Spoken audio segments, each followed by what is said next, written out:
Hello everyone, my name is Prachi. Welcome to selection mate. I hope आप सब अच्छे होंगे और आपकी तैयारी भी अच्छी चल रही होगी। जैसा कि आप अगर चैनल से जुड़े हुए हैं तो आपको पता होगा कि हम यहाँ पर लेखपाल की तैयारी आपको करा रहे हैं। यहाँ पर ग्राम विकास की लगातार आपको क्लासेस मिल रही हैं। मैथमेटिक्स का कंप्लीट सिलेबस आपको कराया जा रहा है और साथ ही जीएस की क्लासेस भी आपके लिए लाई जा रही हैं। तो अगर आपने अभी तक क्लासेस को नहीं देखा है तो एक बार ज़रूर आप चैनल पर जाकर देख लें। अगर आप नए हैं, पहली बार विजिट कर रहे हैं तो चैनल को सब्सक्राइब कर लें और बेल आइकन को भी प्रेस कर लें। तो चलिए अब बिना देरी के हम आज का वीडियो स्टार्ट करते हैं। इससे पहले 2 वीडियोस में हमने 25 क्वेश्चंस कवर किए, यानी 50 क्वेश्चंस हमारे ग्राम विकास के हो चुके हैं। ये वीडियो है ग्राम विकास के लिए और आज हम डिस्कस करेंगे क्वेश्चन नंबर 51 से। तो पहला जो क्वेश्चन आज हमारा होगा 51 क्वेश्चन कहता है उपखंड विभाजित होता है। उपखंड एक भाग होता है, ठीक है, राज्य का। तो वो जो उपखंड है वो किस में विभाजित होता है। आपके पास 4 ऑप्शंस हैं। आपके पास 4 ऑप्शन होंगे। हर क्वेश्चन में आपको अपना राइट आंसर टिक करना होगा, फिर आपको वेरीफाई करना होगा, तब मैं राइट आंसर यहाँ पर आपको बताऊँगी कि आपका आंसर सही है या फिर गलत है। तो सही से आप आंसर अपना मार्क कीजिए, फिर हम राइट आंसर की तरफ मूव करेंगे। तो 51 क्वेश्चन का आंसर आपको देना है उपखंड किस में विभाजित होता है। तो उपखंड विभाजित होता है तहसील में। ऑप्शन नंबर सी यहाँ पर क्या हो जाएगा, राइट आंसर हो जाएगा। तो आप ध्यान रखेंगे कि जो उपखंड होता है वो किस में विभाजित होता है, उपखंड विभाजित होता है तहसील में।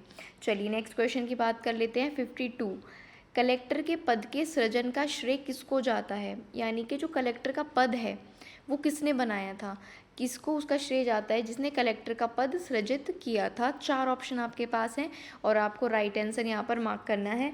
कलेक्टर का पद किसने सृजित किया था आपको बताना है। 52 क्वेश्चन। तो कलेक्टर के पद की बात करें तो आपको याद रखना है Warren Hastings. Option number D right हो जाएगा। वॉरेन हेस्टिंग्स को श्रेय जाता है कलेक्टर के पद को सृजित करने का। ठीक है, तो आप राइट आंसर यहाँ पर याद रखेंगे option number D. Next question की बात करते हैं। 53rd कहता है इन अपेक्षाओं ने जिलाधीश के पद को एक नया महत्व प्रदान किया है। तो किन अपेक्षाओं ने जिलाधीश के पद को एक नया महत्व प्रदान किया है। आपके पास फिर से 4 ऑप्शंस हैं और आप अपनी क्षमता से सही आंसर मार्क कीजिए, फिर हम राइट आंसर आपको बताएंगे कि क्या होगा। किन अपेक्षाओं ने जिलाधीश के पद को नया महत्व प्रदान किया है। 53 का आपको आंसर मार्क करना है। तो अगेन यहाँ पर आपका ऑप्शन नंबर डी क्या हो जाएगा, राइट हो जाएगा। यानी कि ए और बी दोनों, विकास और राजस्व। किसकी अपेक्षा ने, विकास के अपेक्षा है, विकास भी उसमें सम्मिलित है और साथ ही साथ राजस्व, यानी कि विकास और राजस्व दोनों की वजह से जिलाधीश का पद एक नया महत्व उसको दिया गया। ठीक है, चलिए नेक्स्ट क्वेश्चन की बात करते हैं। 54 कहता है जिलाधीश के पद का निम्न में से कौन सा दायित्व है। जिलाधीश के पद का कौन सा दायित्व होता है। 4 ऑप्शन आपके पास हैं, you have to mark the right one. Okay, 54 का आंसर दीजिए, जिलाधीश के पद का क्या दायित्व होता है।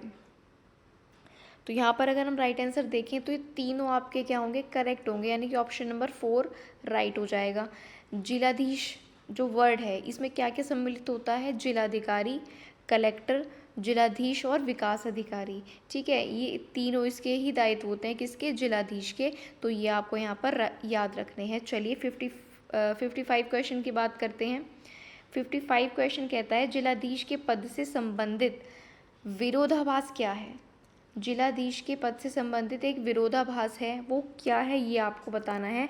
55 क्वेश्चन का राइट आंसर। सारे ऑप्शंस पढ़िए और अपना राइट आंसर मार्क कीजिए। 55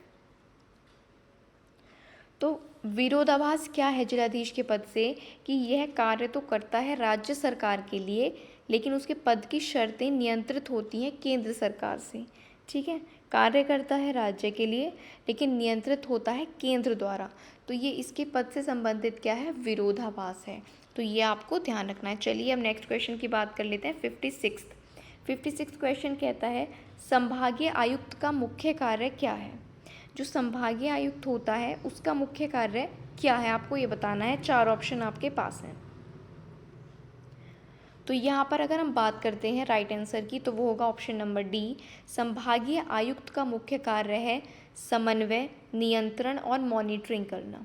जो संभागीय आयुक्त होते हैं उनका काम होता है समन्वय करना, नियंत्रण करना और मॉनिटरिंग करना। तो ये ऑप्शन नंबर 4 आपका क्या हो जाएगा, राइट आंसर हो जाएगा। 57 क्वेश्चन की बात कर लेते हैं। 57 क्वेश्चन कहता है भारत के संविधान में ज़िला शब्द किस अनुच्छेद में है और किस संदर्भ में प्रयुक्त होता है। अच्छा क्वेश्चन है कि जो ज़िला शब्द है वो कौन से अनुच्छेद में है हमारे संविधान के और किस संदर्भ में उसका यूज़ किया जाता है। तो 57 का आप आंसर यहाँ पर मार्क कीजिए जल्दी से फटाफट। तो राइट आंसर यहाँ पर आपका हो जाएगा ऑप्शन नंबर ए, यानी कि अगर हम संविधान में बात करें ज़िला शब्द यूज़ हुआ है आर्टिकल 233 में यानी कि 233 में, और इसके अगर हम संदर्भ की बात करें तो जिला न्यायाधीश के संदर्भ में हम ज़िला जो शब्द है उसका यूज़ करते हैं। तो आर्टिकल कौन सा हो जाएगा, 233, ठीक है, आर्टिकल अनुच्छेद 233 और जिला न्यायाधीश के संदर्भ में इसका यूज़ किया जाता है। आई होप आपको यहाँ तक क्वेश्चंस जो होंगे वो क्लियर होंगे। अगर वीडियो आपको अच्छी लग रही है तो लाइक बटन पर ज़रूर प्रेस करें। चलिए 58 क्वेश्चन की बात करते हैं। 58 कहता है जिलाधीश जब राजस्व वसूली का कार्य करता है तो उसको क्या कहा जाता है। जिलाधीश का जो काम है ना वो कई लेवल्स पर होता है, ठीक है, तो जब वो राजस्व वसूली करता है तो उसको क्या कहा जाता है। 58 का आपको आंसर मार्क करना है। तो 58 का जो आपका आंसर हो जाएगा वो हो जाएगा ऑप्शन नंबर सी, यानी कि कलेक्टर। देखो कलेक्टर किससे मिलकर बना है, कलेक्ट करने से। तो जब वो राजस्व की वसूली करता है तो उसको कलेक्टर कहा जाता है। ऑप्शन नंबर सी क्या हो जाएगा, राइट आंसर हो जाएगा। चलिए अब नेक्स्ट क्वेश्चन पर मूव करते हैं। Question number 59। क्वेश्चन नंबर 59 कहता है राज्य लोक सेवकों की भर्ती का कार्य किया जाता है। राज्य लोक सेवकों की भर्ती होती है तो वो कौन करवाता है, आपसे ये पूछा है 59 क्वेश्चन। तो सही आंसर आप मार्क कीजिए 59 का। तो राइट आंसर हो जाएगा यहाँ पर ऑप्शन नंबर डी, राज्य लोक सेवकों की भर्ती राज्य लोक सेवा आयोग भी करता है, स्वयं विभाग भी करता है, और कोई संस्था या समिति भी कर सकती है, किसी को हायर करके भी किया जा सकता है। तो यहाँ पर सभी ऑप्शन आपके क्या हो जाएंगे, सही हो जाएंगे, ठीक है। तो 59 का डी आंसर करेक्ट हो जाएगा। चलिए अब हम 60th क्वेश्चन की बात करते हैं। 60 क्वेश्चन कहता है भारत में स्थानीय स्वायत्त शासन का जो प्रारंभ है, जो स्टार्टिंग है, वो कब से मानी जाती है। स्थानीय स्वायत्त शासन का जो की शुरुआत है वो कब से मानी जाती है। Again you have 4 options and you have to mark the right one. 60th question. तो 60 क्वेश्चन का आंसर नंबर हो जाएगा ऑप्शन नंबर ए, यानी कि 1687 1687 जो आपका स्थानीय स्वायत्त शासन है उसकी शुरुआत मानी जाती है 1687 में। चलिए 61 क्वेश्चन की बात कर लेते हैं। निम्नलिखित में से कौन सा चकबंदी का उद्देश्य नहीं है। चकबंदी का उद्देश्य नहीं है आपसे पूछा है। 4 ऑप्शन है, फटाफट से पढ़ के आप अपने राइट आंसर को मार्क कीजिए। 61। तो 61 का जो ऑप्शन करेक्ट होगा वो होगा ऑप्शन नंबर ए, यानी कि चकबंदी का उद्देश्य नहीं है बड़े पैमाने की कॉरपोरेट खेती को बढ़ावा देना, जबकि जोतों का उपविभाजन रोकना चकबंदी का काम है, कृषि जोतों का उपखंडन रोकना काम है, कृषकों के अलग अलग खेतों को एक स्थान पर एकत्रित करना भी चकबंदी के अंतर्गत आता है, जबकि बड़े पैमाने पर कॉरपोरेट खेती को बढ़ावा देना चकबंदी के उद्देश्य में नहीं है, ठीक है। चलिए 62 क्वेश्चन की बात करते हैं। उत्तर प्रदेश में दुफसली सिंचित कृषि जोत की अधिकतम सीमा कितनी है। इस तरह के क्वेश्चंस भी आपसे पूछे जा सकते हैं, तो इन पर भी आपको ध्यान देना है कि दुफसली सिंचित कृषि जोत की अधिकतम सीमा क्या है। यूपी में आपसे पूछा है वो कितनी है। तो यहाँ पर जो आपका राइट आंसर होगा 62 का वो हो जाएगा ऑप्शन नंबर सी, यानी कि 7.30 हेक्टेयर। उत्तर प्रदेश में जो दुफसली सिंचित कृषि जोत की अधिकतम सीमा है वो 7.30 हेक्टेयर है, ये आपको ध्यान रखना है। चलिए अब नेक्स्ट क्वेश्चन पर चलते हैं। 63 क्वेश्चन।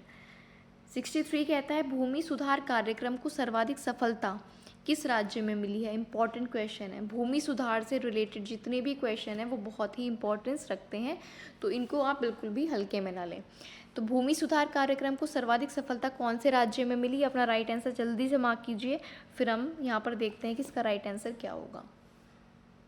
तो 63 का जो आंसर हो जाएगा वो हो जाएगा बी, यानी कि वेस्ट बंगाल।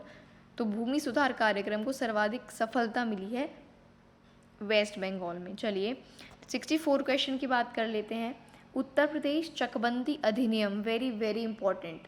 उत्तर प्रदेश का चकबंदी अधिनियम कब पारित किया गया, ये आपको बताना है। 64 क्वेश्चन का आंसर आपको मार्क करना है। उत्तर प्रदेश चकबंदी अधिनियम 1953, याद रखेंगे 1953।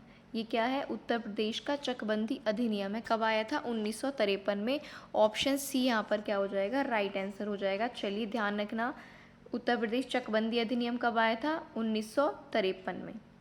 65, लेखपाल खसरा तैयार करके अगले वर्ष जमा कर देता है किसके पास। खसरा कौन तैयार करता है, लेखपाल, 1 पॉइंट। दूसरा, ये अगले वर्ष इसको तैयार करके किसको सबमिट करता है, किसको जमा करता है, वो आपको यहाँ पर बताना है। 4 ऑप्शन है आपके पास 65 क्वेश्चन का आंसर। तो यहाँ पर जो आंसर हो जाएगा वो हो जाएगा बी, रजिस्ट्रार कानून गो के पास। क्योंकि लेखपाल के जो काम होते हैं उनकी जांच भी या देखरेख कौन करता है, कानून गो। तो लेखपाल जो होता है खसरा तैयार करके किसको सबमिट करता है, रजिस्ट्रार कानून गो के पास। तो ऑप्शन बी यहाँ पर क्या हो जाएगा, राइट आंसर हो जाएगा। 66 क्वेश्चन की बात करते हैं। 66 कहता है भारतीय संविधान का अनुच्छेद 31B किससे संबंधित है। 31B जो अनुच्छेद है हमारे कॉन्स्टिट्यूशन का, वो किससे संबंधित है, ये आपको बताना है। 66 क्वेश्चन, ध्यान से पढ़िए इनको और अपना राइट आंसर आप मार्क कीजिए। अनुच्छेद 31B, तो यहाँ पर आपका राइट आंसर मैं बता दूँ तो हो जाएगा ऑप्शन नंबर डी, यानी कि तीनों ऑप्शन क्या होंगे, राइट होंगे। पढ़ लेते हैं। ए में क्या कहता है, मौलिक अधिकारों से संबंधित अनुच्छेद 31A के अंतर्गत कतिपय अधिनियमों को विधिमान्य किए जाने से संबंधित है, 31A। फिर भूमि सुधारों से संबंधित राज्य सरकारों द्वारा पारित कानूनों को न्यायालय द्वारा अवैध घोषित होने से बचाने से संबंधित है। और अधिकतम जोत सीमा निर्धारण से संबंधित कानूनों को न्यायालय द्वारा अवैध घोषित कराने के संबंध में ये जो आर्टिकल है वो होता है। चलिए, तो यहाँ पर ऑप्शन डी करेक्ट हो जाएगा। नेक्स्ट की बात कर लेते हैं। क्वेश्चन नंबर 67, निम्नलिखित में से कौन सा भूमि सुधार से संबंधित है। 4 ऑप्शन आपके पास हैं। भूमि सुधार से संबंधित क्या है, ये आपको बताना है। वीडियो अच्छी लग रही है तो लाइक बटन पर ज़रूर प्रेस करते रहें। ओके, चलिए 67 का आंसर आपका हो जाएगा ऑप्शन नंबर बी, यानी भूमि सुधार से रिलेटेड है भूदान आंदोलन। ठीक है, भूदान आंदोलन किससे रिलेटेड है, भू सुधार आंदोलन से। 68 क्वेश्चन पर मूव करते हैं। 68 क्वेश्चन कहता है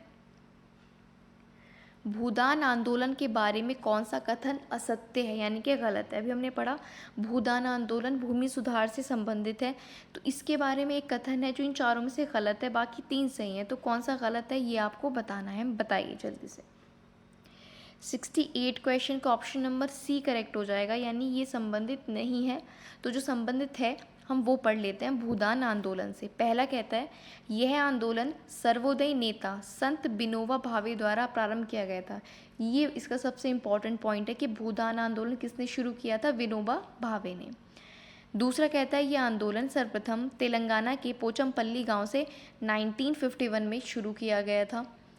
फोर्थ कहता है ये एक स्वैच्छिक आंदोलन था जिसमें लोगों ने स्वेच्छा से वेशी भूमिहीनों को दान कर दी थी। तो ये पॉइंट्स आपको ध्यान रखने हैं। चलिए नेक्स्ट क्वेश्चन की बात करते हैं। 69 क्या कहता है, निम्नलिखित में से कौन से संविधान संशोधन से भारत में भूमि सुधारों का मार्ग प्रशस्त हुआ। इससे पहले थोड़ी कठिनाइयाँ देखने को मिलती थी, लेकिन जब से ये अधिनियम आया तब से इसमें क्या हुआ, सुधार हुआ, भारत में भूमि सुधार हुआ। तो कौन सा संविधान संशोधन था, 69 का आंसर आपको मार्क करना है। तो 69 का ऑप्शन नंबर हो जाएगा ए, संविधान का पहला संशोधन जो कि 1951 में हुआ था। वो किससे रिलेटेड था, भूमि सुधार से। संविधान का पहला संशोधन अधिनियम 1951। 70 क्वेश्चन की बात कर लेते हैं। भारत में संपत्ति का अधिकार कैसा अधिकार है, बताइए। इम्पॉर्टेंट क्वेश्चन है। 70 का आपको बताना है यहाँ पर राइट आंसर क्या होगा। संपत्ति का अधिकार कौन सा अधिकार है, ये आपको बताना है। इम्पॉर्टेंट क्वेश्चन है। तो संपत्ति का अधिकार पहले हुआ करता था मौलिक अधिकार, लेकिन एक अमेंडमेंट के बाद से ये विधिक अधिकार हो चुका है, यानी कि कानूनी अधिकार। अब संपत्ति का अधिकार क्या है, कानूनी अधिकार है, ये आपको ध्यान रखना है। चलिए 71 क्वेश्चन की बात कर लेते हैं। निम्नलिखित में से कौन सा भूमि सुधार भारत में सबसे पहले शुरू हुआ था। इम्पॉर्टेंट क्वेश्चन है। कौन सा भूमि सुधार भारत में सबसे पहले शुरू हुआ था? 71 का आपको आंसर मार्क करना है। तो सबसे पहले शुरू हुआ था ज़मींदारी उन्मूलन, यानी कि ऑप्शन नंबर सी। 71 का ऑप्शन नंबर सी करेक्ट हो जाएगा। सबसे पहला जो भूमि सुधार है वो ज़मींदारी उन्मूलन है, ये आपको ध्यान रखना है। 72nd क्वेश्चन पर मूव करते हैं। उत्तर प्रदेश ज़मींदारी उन्मूलन और भूमि सुधार अधिनियम, very very important question. Alright, तो ये इंपॉर्टेंट क्वेश्चन है, यहाँ पर आपको ध्यान रखना है। 72 उत्तर प्रदेश ज़मींदारी उन्मूलन और भूमि सुधार अधिनियम कब पारित किया गया? 72 क्वेश्चन, तो ये पारित किया गया 1950 में। ऑप्शन ए क्या हो जाएगा? राइट आंसर हो जाएगा। उत्तर प्रदेश ज़मींदारी उन्मूलन और भूमि सुधार अधिनियम 1950 में पारित किया गया। 73 क्वेश्चन देखते हैं। सर्वेक्षण में एक दुरुस्त त्रिभुज के कोणों को किससे छोटा नहीं होना चाहिए? कितनी डिग्री से छोटा कोण नहीं होना चाहिए एक दुरुस्त त्रिभुज के कोण का, ये आपको बताना है। सर्वेक्षण में एक दुरुस्त त्रिभुज के कोणों को किससे छोटा नहीं होना चाहिए? तो 30 डिग्री से छोटा नहीं होना चाहिए। ऑप्शन ए आपका क्या हो जाएगा? राइट आंसर हो जाएगा। किससे को छोटा नहीं होना चाहिए? 30 डिग्री से छोटा नहीं होना चाहिए। चलिए 74 क्वेश्चन की बात कर लेते हैं। भूमि सुधार कार्यक्रम को सर्वाधिक सफलता कब, कहाँ, कौन से राज्य में मिली, ये हम पढ़ चुके हैं। तो ये मिली वेस्ट बंगाल में। तो 74 का ए ऑप्शन करेक्ट हो जाएगा। 75 क्वेश्चन की बात कर लेते हैं। भूमि सुधारों से संबंधित विषयों का उल्लेख भारतीय संविधान की 7वीं अनुसूची की कौन सी सूची में है? तो कौन सी अनुसूची है? 7वीं। और उसकी कौन सी सूची है, ये आपको बताना है भूमि सुधार से संबंधित। 75 का ऑप्शन हो जाएगा ऑप्शन नंबर ए, यानी कि राज्य सूची। भूमि सुधार हमेशा किस में आएंगे? राज्य सूची में आएंगे। तो ठीक है, आई होप ये जो 25 क्वेश्चन आज हमने किए हैं आपको इम्पॉर्टेंट लगे होंगे। ऑलराइट, अगर आप तैयारी कर रहे हैं तो ये आपके लिए बहुत इंपॉर्टेंट क्वेश्चन की सीरीज़ चल रही है। ग्राम विकास की भी और मैथमेटिक्स के क्वेश्चंस भी साथ साथ चल रहे हैं, और जीएस की सीरीज़ भी इंपॉर्टेंट क्वेश्चंस की आपके लिए यहाँ पर हम लेकर आ रहे हैं। तो वीडियो अगर अच्छा लगा है तो लाइक कर दीजिए, और जाने से पहले आपके जितने भी ग्रुप्स हैं उनमें आप वीडियो को फैला दीजिए, शेयर कर दीजिए जितने भी ग्रुप्स हैं। और अगर अब तक सब्सक्राइब नहीं किया है तो चैनल को जल्दी से सब्सक्राइब कर लें। और कोई भी आपकी क्वेरी है तो कमेंट बॉक्स में लिख सकते हैं आपको वीडियो कैसा लगा। आप अपना फीडबैक ज़रूर दें। So thank you for watching this video. Thank you for today.